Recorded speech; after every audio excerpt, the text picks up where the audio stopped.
Hello, this is Rev Lorena, the Old Sage, Science of Mind Minister, and today we're going to be talking about the Four Simple Truths. This is a book that I brought down through Spirit. I sat down just a little while ago, and I had to write it. It's a channeled work. It's a channeled work because I sat down at 2:30 in the afternoon and did not do anything but write until 4:30 in the morning when it was complete. And it came from Spirit. It's way nuts and bolts, and in the class that we're going to do, I'm going to flesh it out some. But I'm known for being the everyman's spiritual person.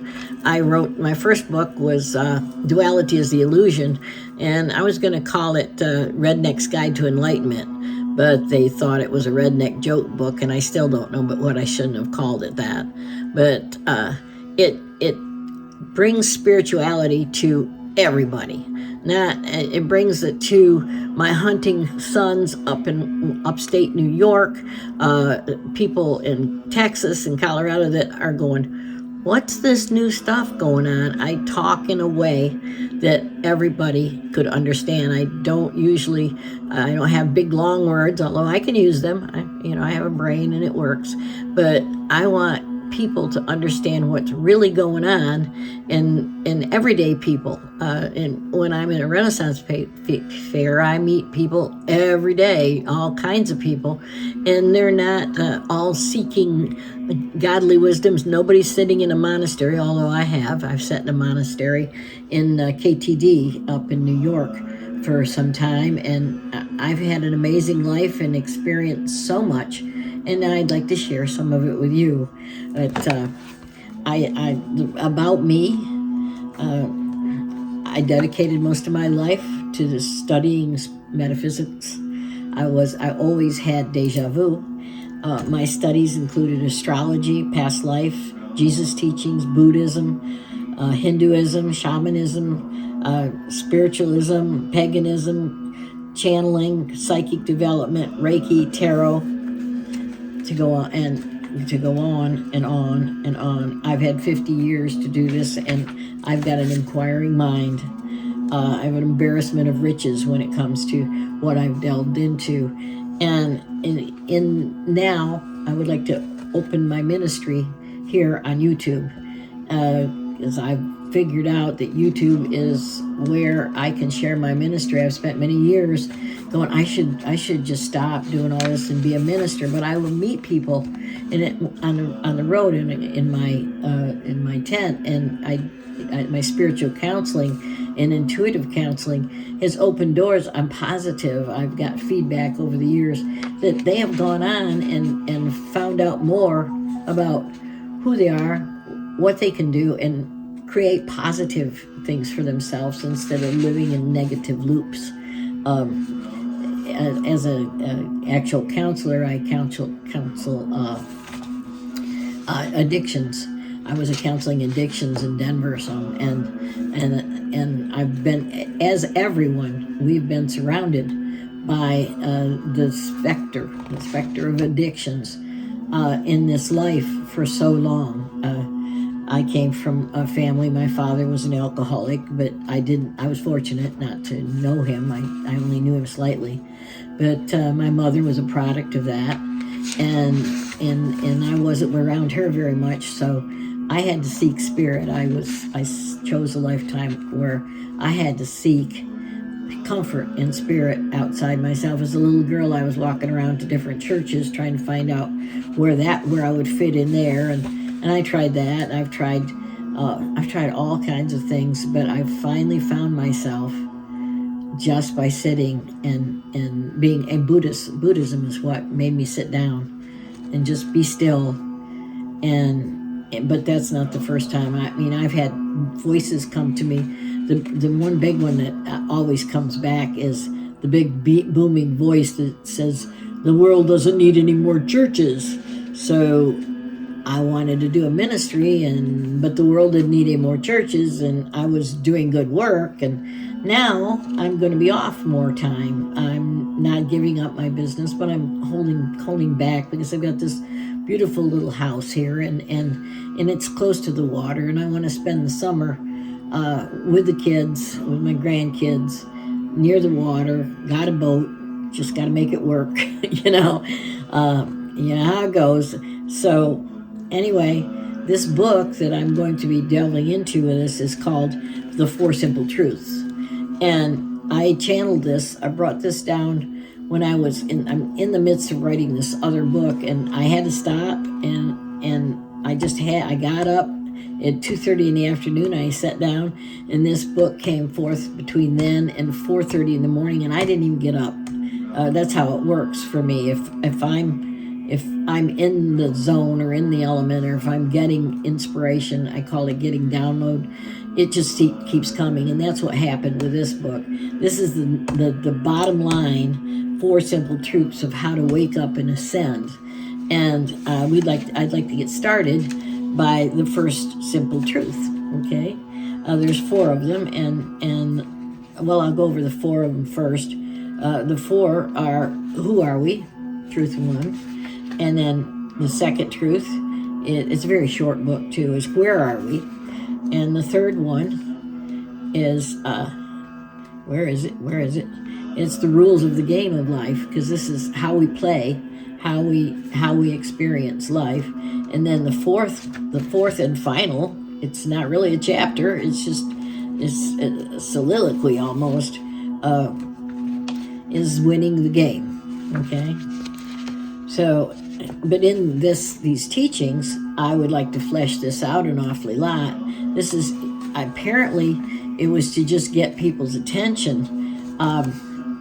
Like I said, I channeled it down. Had I not channeled it, I would have fleshed it way out and created a lot more. It's a very simple, small book, big print, so that I could get a binder on it. But this is the crux of my ministry, and I was asking Spirit, what shall I do next? And here's what I got. Who are we is the first truth. That's today's thing. Well, we are souls. Okay, we inhabit a physical vehicle. That's our body. So many people believe that they're their body. They're so identified with the body, they can't step up out of it and realize that they're more than their body. And that's the biggest problem. That's the first problem. There's Buddhism and Hinduism and all of them. One of the first thing is go into meditation. Well, meditation takes you, and if you get there, you realize there's so much more than the body that you're residing. You don't even feel like the body while you're deep in meditation. You're a spirit, and you're acting and reacting to this infinite void, which is spirit, and that's all well and good. But there's some people that they go complete by the way, all excess, whichever side of the pendulum you swing on, when all excess is wrong. All excess, you can become the I call it oxocosmic. You become the guru. You got to have the guru, and then you end up way over here trying to get away from life, get out of life. Our drug problem, much of it is they want to zone out and get out. They use a drug to get out. Knock on wood, I've never taken any kind of drugs like that. I'm just naturally crazy. I don't need any drugs to get out of there. But I want you to understand that you're not your body. The body is your car. Are you your car? Yeah, you can identify, your ego will identify with a car really well, especially if it's a nice hot one or whatever. Your identity the egoic identity can say, this is the body. But if you're not in this body, or if you don't sit in the seat of that car, it's not going anywhere. If you don't drive it, it's not gonna, it's inert. It's not gonna go anywhere.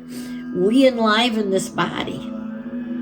So once you wrap your head around that, then you'll see that there's a lot more opportunity and a lot more. You're not a victim of your circumstances when you realize that you're driving the car, which is your body, through this life experience. Once that you get up out of your body, you realize things don't happen to you, they happen through you, because they happen maybe to the body, but you're not the body, okay?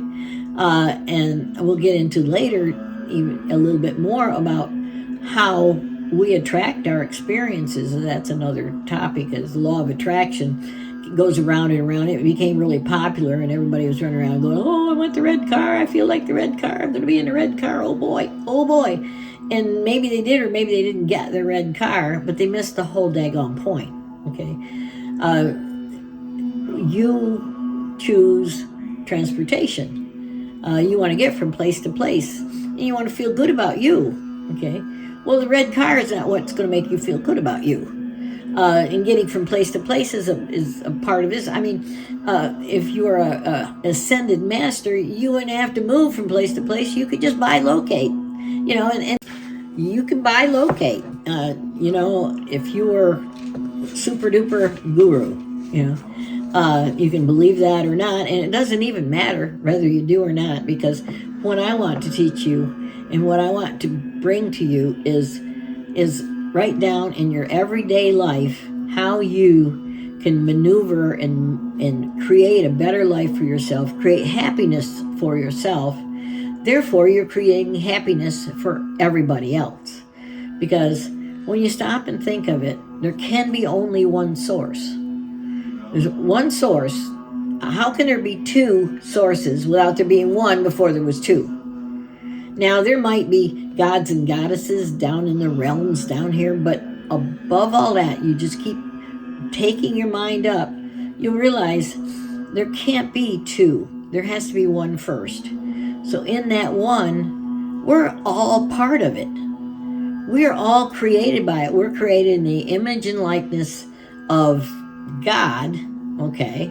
Well, on the one hand, there's a whole bunch of stuff now about space aliens coming down and seeding the planet, which I know to be true. I channeled years ago. Space beings seeded this planet a couple times, okay? But above space beings, because space beings were created too, other universes were created too. All of this, all substance, all form that we can see had to be created within one thing. It couldn't be outside of one thing, and then there would be two, and we'd have to go back to, it's a just big loop. You could keep on going all you wanted to, okay? But we're created in the image and likeness of God and gods. Well, the part that's image and likeness of God is that we're creative beings. We can create our circumstances through our thoughts, through our, oh, I decided I want this, but our deepest subconscious thoughts coupled with our beliefs, coupled with emotion. Well, emotion can be whatever you want it to be. It can be joy, it can be fear, it can be whatever, but as long as it's emotion, it fuels the engine. Just like, go back to the car, if you've ever raced high performance vehicles, you got to put an additive in there, you have to have gas to drive the car. All right, any kind of gas, high test, regular, it don't matter. You can put it in the car, and it doesn't matter whether it's Esso or Sunoco or Kmart or Quick Mart or whatever it is. There can be Mary, as long as it's petrol. But then there's high test, then there's high performance, then there's the additives you can put in to make it go faster. But look at that gas, the highest test or the regular old, as your emotion. Because your emotion is the fuel that runs the manifestation, that runs your life, and that attracts to you what it resonates with you. Not what you want. You can want forever. My spiritual teacher, she used to always get on me and go, if you want, you get to. Don't say want, okay? So you can want, but you have to know deep down in your soul that you are receiving, and then you will. That's the law of attraction in a nutshell. We'll go into that later. But this baseline truth is, it's who are you? You're an infinite spirit having a human experience. I can't stress that enough.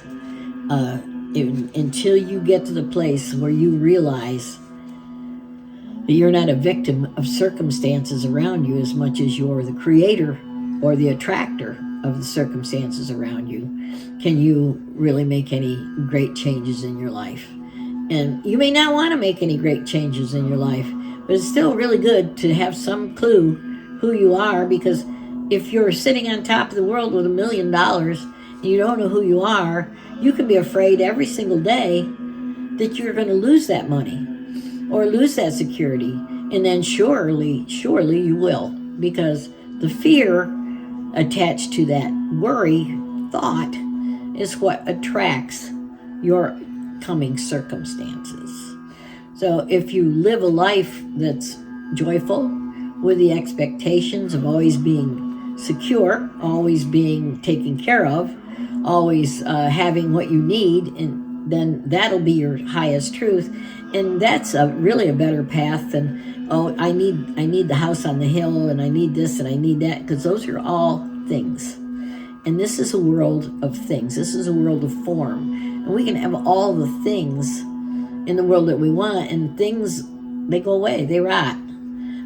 But soul moves on. Soul does not rot. It can be kind of rotten sometimes if you're really on a negative path. But every day, in every way, all it takes, no matter what you feel like you might have done, what you feel like you should have done better, should, oughta, whatever, you can always turn around and say, today is a new day, and I'm going to choose joy. I'm going to choose love. And from that moment, you can move forward and choose that. Okay, you can choose that for yourself, because you're a creative being in the image and likeness of God or Spirit or all that is. So your choice, the free will choice, is what we came to explore, to learn, to understand in the denseness of this matter that we live in. It's dense here. It's hard moving this body, especially when it gets older. I mean, it's hard to move around. This is not an easy job. Okay, but we're doing it. We're bringing ourselves, and we're the consciousness quite a bit of this planet. So we're bringing the planet and ourselves into a higher vibration, into a higher dimension. The higher vibration is seen in earth changes. Things are heating up. Well, when when you're running faster, it gets hotter and it heats up. It's a normal cycle. It's called a yuga. We go around this yuga every 25 some odd thousand years. Every 5,160 years we go through the sign. Now we're all the way in Aquarius. We've been back and forth since the 60s, coming into the age of Aquarius. Well, Aquarius is about brotherhood, and and we will see, I'm sure, in the coming months and years, brotherhood really showing up. There's smaller communities helping each other, much like when we have a crisis now. Oh my God, there was a hurricane, or there was a tornado. Then all the people get together and they help each other. And then you hear about, how great it was in our community. These communities of people that hadn't even known each other's neighbors before, and it took a daggone hurricane to get them to know each other. Now, we can do that without destruction first. But right now, Aquarius is ruled by Uranus, and Uranus is the destroyer and rebuilder. So it seems like how we have to learn. So let's turn the page on that, so we don't have to learn through the cosmic whack, which is how we most of the way learn now, although we're getting there. There's a lot more people on the planet waking up, and the people that are just being born, the younger ones, I see them, they are amazing. So many of them are so aware. They don't understand their parents or the old folks that are, they don't understand why they don't know, why they don't see why why they don't understand them. They feel misunderstood. And then there's, of course, the drugs and the food and stuff that makes them hyper. That's a whole other story as well. But there is two forces that are at work on this planet right this minute. There's one that wants to hold us back, one that wants to move forward. And I will guarantee you, as is always, forward motion wins. Forward motion always does. And it might take time, but time is only relevant here. And so let's be a part of the new wave instead of going back to the old patterns. And that doesn't mean, just open your door and let anybody take anything from you. It doesn't mean all that. It means being sovereign in your own body and aware of your own soul and working within that instead of letting things happen to you and then reacting. Be a responder and a reactor when it's necessary, but most of the time be the creator. Okay? We can consciously create. We can create what we want and all it is. I wrote it here. We ensoul our physical body. God energy, all it is, creates from within itself. If God created outside of itself, then there would have to be another God energy beyond the all it is, which would be impossible. God is source energy, and it has to be what you can only call first cause. Okay? We are creative beings within that first cause. We are creating, attracting souls, living in the third dimension, and we are made from creativity itself. We are within what we choose to call God. We could not get outside of God energy if we tried. We are God stuff. Okay? Everything is within the same field of creative energy. We have the gift of free will to choose experiences, and thereby we are a micro-creator within the macro, all it is creation. We can choose how we vibrate, okay, and how the vibrations around us will affect our individual energy. Okay? And by choosing that, I simply mean if you're in an energy of negative, now you can't leave your children, you can't leave your family, the kids are crying, they're screaming, they're carrying on, the husband comes home, he's tired at work, all that, yes, it's negative. And you don't leave your husband and your kids to be oh so positive. I've seen that happen. I've seen women just go, oh, I can't, I have to be positive, therefore I can't be in this negativity, and they take off and they go join the monastery, okay, and leave their children behind, or the husband, and they chose the husband. The children and them had what I call a karmic life contract, and we'll get into more of that later, but you were alive before you came here, and you'll be alive after you die. My near-death experience and millions of others have taught us just that. There's way more beyond this 3D experience. And before we came here, we were aware, we were alive, and I believe that on this planet now, it's no longer so much a young soul planet. We are here. We're able to choose some of our experiences, like high school or early, junior college, where, well, what classes would I like to take? Well, what would I like to learn in this lifetime? And then there's the karma of other souls that we've come in with before, and how do we dance with them? Well, if you chose a husband and children, and then you decide to abdicate and just take off and go be oh so cosmically spiritual in a retreat someplace, that's really not what you came to do. I mean, some people surely have, and those that choose to be in a convent or a monastery or something and dedicating their life to spirit without the children, that's kind of a different deal. And what I'm saying, you leave your whole family to go find spirituality when you have to create it right where you're at. The more positive you are, the more positive your children will be and your family will be. That husband, he could come home, and he could come home drunk, and it would be terrible. And then, you wanna advance as a soul, and so you got to leave him. Well, not necessarily. You have to change your vibration. You have to start acting within spirit And then either the husband, because he's a soul too, on the soul level, we all know this. In the physical meat suit, we're blind, deaf, and dumb, okay? But on the soul level, he can feel the difference in you, and he will either choose to do better or choose to separate or leave, or something will happen. It's not your job. It's Spirit's job to change that. Now, I'm not saying that if you're a battered wife and to just stay because maybe Spirit will take care of it. You got to, what we call in Science of Mind, treat, move your feet. If you're getting battered, you should leave.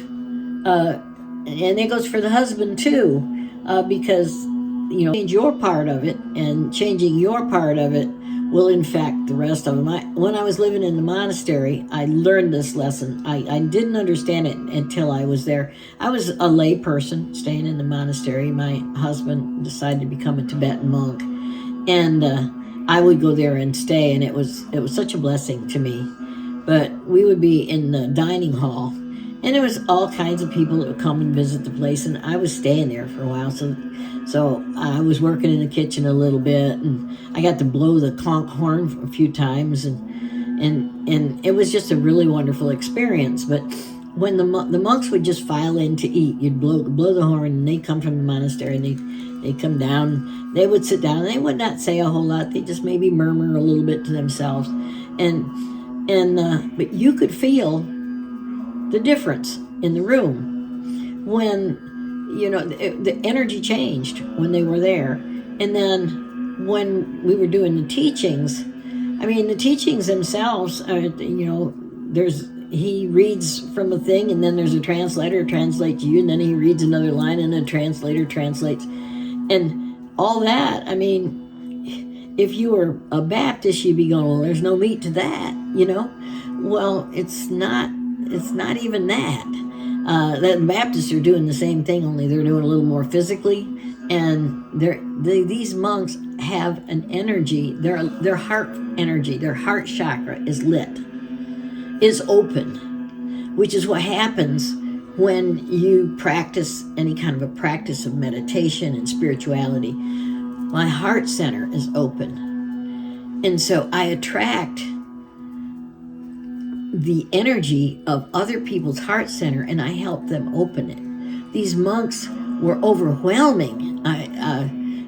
They would walk in, and one ignited heart lights another, lights another, lights another. It's kind of like, you light a candle for enlightenment, and then you help the other person, and they light the candle, and the other person lights the candle, until pretty soon the whole room is enlightened, okay?